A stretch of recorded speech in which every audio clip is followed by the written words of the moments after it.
Bonjour, nous continuons aujourd'hui notre étude des nombres entiers. Nous allons voir les additions, les soustractions et comment mettre en application justement addition et soustraction dans certains problèmes. Alors, je commence tout de suite avec l'addition. Alors, je vais prendre un exemple tout simple pour commencer, c'est juste pour donner quelques termes. Quand j'ai 1 plus 2 égale 3, alors 1 et 2, ce sont ce qu'on appelle les termes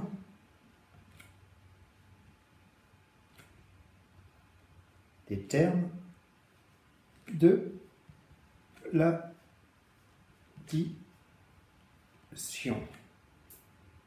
D'accord?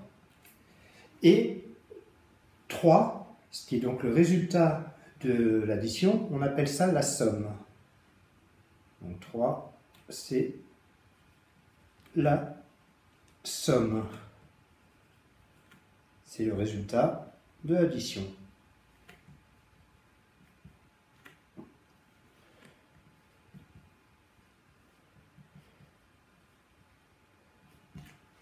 Donc on va voir maintenant comment poser l'addition bien proprement afin de ne pas se tromper. Alors pour bien poser une addition, je vais prendre deux exemples. Un premier exemple qui ne fera pas appel aux retenues, puis un exemple un peu plus complexe qui fera appel aux retenues. Alors pour bien poser son addition, alors le premier exemple, je vais par exemple additionner 123 plus 45. Alors comment bien poser son addition?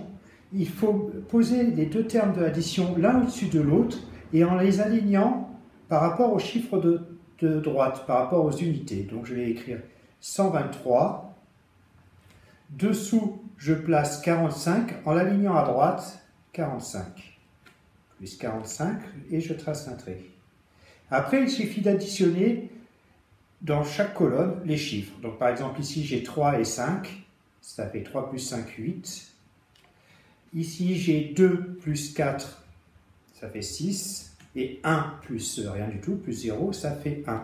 Donc on peut donc écrire que 123 plus 45, la somme de ces deux termes, 123 plus 45, est 168. Donc là, on a bien la somme de 123 plus 45. Voilà pour un cas simple. Je vais passer de suite à un cas un peu plus compliqué qui fait appel aux retenues. Alors je vais prendre comme exemple 12 345 plus 6 789. Alors, comment bien poser mon calcul? Je vais poser ces deux termes l'un au-dessus de l'autre, ces deux nombres l'un au-dessus de l'autre, en les alignant par la droite. Donc, le premier, c'est 12 345 et en dessous, j'ai 6 789. Je trace mon trait, je mets mon petit signe plus pour dire que je vais calculer une somme. Et je commence donc par colonne, je commence par la colonne de droite, à additionner les deux chiffres présents sur la colonne de droite. Alors j'ai 5 plus 9, 5 plus 9 ça fait 14. Alors là on est dans le cas où on va devoir faire appel aux retenues. Donc quand on a 14, on pose 4, le chiffre des unités, et le 1 de 14, on va le rajouter là-haut. On le met en ce qui s'appelle le mettre en retenue. Et maintenant, quand je vais calculer, faire la somme des termes de la deuxième colonne, des chiffres de la deuxième colonne, je vais commencer par ma retenue. Je vais faire 1 plus 4, 5, plus 8, 5 et 8, ça fait 13. Donc je pose 3, je suis dans le même cas que précédemment, et je mets un petit 1 de retenue en haut de la colonne, immédiatement à gauche. Ce qui me donne 1 plus 3, 4, plus 7, 11. Je place un 1 ici, et un 1 en haut de la colonne précédente, et on continue à calculer. Donc 1 plus 2 ça fait 3, plus 6 ça fait 9, donc là je mets le 9, je n'ai pas de retenue, et 1 tout seul. Donc la somme des deux termes 12 345 plus 6 789, c'est donc égal à 19 134. Voilà. On peut noter que dans le cas d'une addition, quand on fait des sommes, on peut permuter l'ordre des termes. Bon, là j'ai pris l'exemple avec deux termes, on pourrait avoir 3, 4 termes et tout c'est permuté. C'est-à-dire par exemple que 20 plus 30, c'est donc égal à 50, mais c'est aussi égal à 30 plus 20. Je peux permuter les termes. Et je peux aussi les regrouper, donc imaginons que j'en ai plusieurs. Si j'ai par exemple 30 plus 20 plus 70 plus 80, je peux essayer de les regrouper, c'est-à-dire mettre des termes qui vont être plus faciles à additionner ensemble. Par exemple, 20 et 80, ça c'est facile à additionner, ça fait 100, donc je vais regrouper 20 et 80 d'un côté, et 30 et 70 de l'autre. Comme ça, là, je suis sûr que 20 plus 80, c'est égal à 100, 30 plus 70, c'est égal à 100, et que 100 plus 100, c'est égal à 200. Donc, j'ai regroupé différemment dans cette égalité les termes de mon addition, de manière à obtenir plus facilement le résultat. C'est une des particularités de l'addition. On peut permuter les termes et les regrouper comme on veut. On continue maintenant avec les soustractions. Alors, comme tout à l'heure, on va donner quelques définitions. Donc, je donne par exemple une soustraction. 12 moins 3 égale 9. Donc, 12 et 3, ce sont les termes de la soustraction. Et 9, donc le résultat, on appelle ça la différence.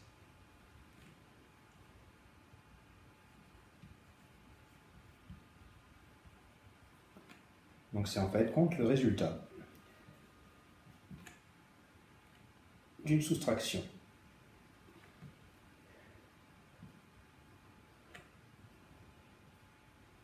Donc, calculer des soustractions, effectuer des soustractions, ça revient à effectuer la différence entre deux termes. Nous allons tout de suite voir ça dans un exemple. On va faire comme pour les additions, un exemple simple et un exemple un peu plus compliqué avec des retenues. Par exemple simple, j'ai donc ici j'ai posé mon calcul, effectué ma différence entre ces deux termes, 45 et 32. Donc 45 moins 32 égale ce qu'on va calculer maintenant. Alors, ça se passe comme pour l'addition. Il faut poser les termes l'un au-dessus de l'autre en les alignant à droite avec au niveau des unités. Donc, je vais poser 45. En dessous, j'écris 32 bien aligné, un signe moins, une part.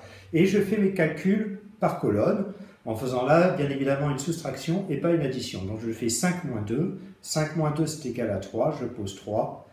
Et 4 moins 3, ça fait 1. Donc on peut écrire que la différence entre les deux termes 45 moins 32 est égale à 13. Donc ça, c'est la version simple, sans retenue. Je passe de suite à la version un peu plus compliquée qui va faire appel aux retenues. Alors, on va prendre par exemple 123 moins 45. Alors, comment on va poser ça? Comme tout à l'heure, je les mets en colonne et je les aligne sur la droite par rapport au chiffre des unités. Alors, regardez bien ici. Quand je fais 3 moins 5, je suis coincé. Je ne connais pas, à l'heure actuelle, une façon simple de faire 3 moins 5. Ça va donner en fin de compte un résultat négatif. Vous verrez ça dans quelques années. Mais donc, pour l'instant, ce résultat ne nous convient pas. Donc, on va faire une petite astuce. On va rajouter une retenue ici et une qu'on va placer sur ce chiffre-là, en bas à gauche de la première. Donc ici, je vais la compter pour 10. Je vais dire que je vais faire 13 moins 5. Et ça, 13 moins 5, je sais calculer, ça fait 8. Et ici, j'additionne cette retenue avec le chiffre ici. Donc, je fais 4 plus 1, ça fait 5. Et je vais faire 2 moins 5. Et vous allez me dire, 2 moins 5, on ne sait pas faire. Donc, ce n'est pas grave. Je mets une retenue ici, qui vaudra 10, et une retenue là, que j'additionnerai à 0. Alors, là, j'ai pu faire 2 moins 5, je vais faire 12 moins 5. Et 12 moins 5, je sais faire, c'est 7. Voilà, et j'ai ma retenue ici, donc 1 moins 1, 0. Donc, on peut écrire que 123 moins 45, cette différence-là est égale à 78. Voilà. Juste remarquer quelque chose, contrairement à l'addition, je ne peux pas permuter les deux termes de ma soustraction. Effectivement, si je fais 45 moins 123, ça ne va pas donner 78, ça va donner un autre nombre qu'on verra plus tard. Mais pour l'instant, à l'heure actuelle, on ne sait pas calculer 45 moins 123. Il faut, pour qu'on puisse calculer notre soustraction, que nos deux termes soient rangés dans un certain ordre et que le premier terme soit plus grand que le second terme. Donc si je ne peux pas permuter l'ordre des termes, je ne peux pas non plus, quand j'ai une soustraction complexe avec 3 ou 4 termes, je ne peux pas les regrouper comme je veux, pour simplifier le calcul, comme on avait fait pour l'addition. Nous allons maintenant mettre en application ce que nous avons appris, les additions et les soustractions, au travers de problèmes. Donc il faut savoir que dans les exercices, lorsqu'on vous demandera des sommes ou des différences, on ne va pas vous mettre en évidence les deux termes de l'opération à effectuer l'un sous l'autre, bien alignés, etc. Non, souvent les termes, même la nature de l'opération, est-ce qu'on va faire une division, une addition ou une soustraction, la nature de l'opération et les termes de l'opération seront cachés dans un texte. Alors je vais tout de suite vous montrer ça au travers d'un exemple, d'une problématique, et je vais me servir de quelques images. Regardez avec moi. Donc on parle d'un cosmonaute, du premier cosmonaute qui s'appelait Yuri Gagarin. Alors il est né en 1934 et il est mort en 1968. Il a été le premier homme à effectuer un vol dans l'espace à l'âge de 27 ans, à bord d'une capsule dont vous avez le nom ici, Stovkov. Voilà.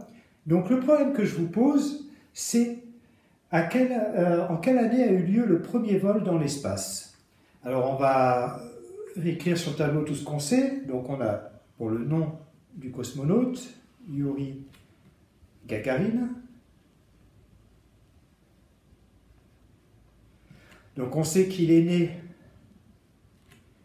en 1934. Il est mort en 1968. Et il a volé, il a été dans l'espace à 27 ans.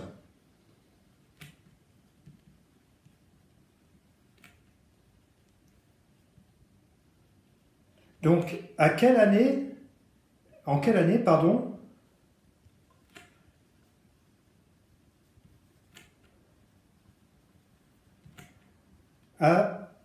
eu lieu le vol dans l'espace?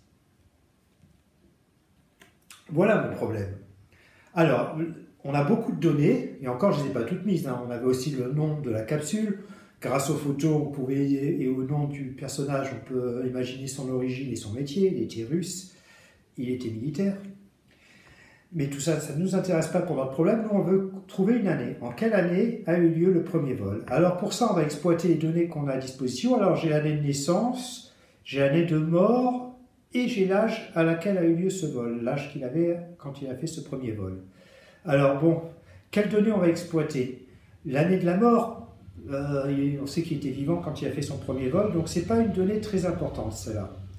En fait, ce qu'il faut exploiter, c'est l'année de naissance et l'âge à laquelle il a fait son premier vol. Et en faisant dans ce cas-là une somme de ces deux termes, de l'année de naissance qu'on additionne à son âge, on va obtenir l'année du premier vol. Donc je pose mon addition, 1934, 27 plus 4 plus 7, 11, je pose 1, je retiens 1 et 3, 4 et 2, 6, 9 et rien, 9 et 1 et rien, 9 et 1, pardon. Donc, le premier vol a eu lieu en 1961. Voilà, on a exploité que deux données, parmi toutes celles qui nous étaient données, on a exploité l'année de naissance et l'âge du vol, l'âge à laquelle il a effectué son vol. Bon, je peux poser une petite question subsidiaire, c'est à quel âge est-il mort, ce Yuri Gagarin? Pour ça, on va pouvoir le calculer aussi avec les données qu'on avait. Donc, à quel âge il avait à sa mort, hein, à quel âge il est mort? À quel âge est-il mort? On va voir qu'il est mort jeune. Alors, Yuri Gagarin, là, on va exploiter deux données. Bon, le fait qu'il avait 27 ans quand il a fait son premier vol dans l'espace, ce coup-ci, ça ne va pas trop nous intéresser, puisque, bon, nous, ce qui nous intéresse, c'est calculer un âge, l'âge qu'il avait à son décès. On sait qu'il est mort en 1968, on sait qu'il était né en 1934. Donc là, on va faire une différence. de deux termes. On va faire 1968, l'année de décès, moins l'année de naissance, et ça devrait nous donner son âge. Donc, je calcule ici cette différence. Donc, 1968, 1934, j'ai bien aligné mes chiffres. 8 moins 4, ça fait 4. 6 moins 3, ça fait 3. 9 moins 9, 0, je mets rien. 1 moins 1, 0, je mets rien. Donc, Yuri Gagarin, il avait 34 ans à son décès. Pour la petite histoire, il a eu un accident d'avion, il était pilote d'un avion de chasse et il s'est écrasé. Voilà.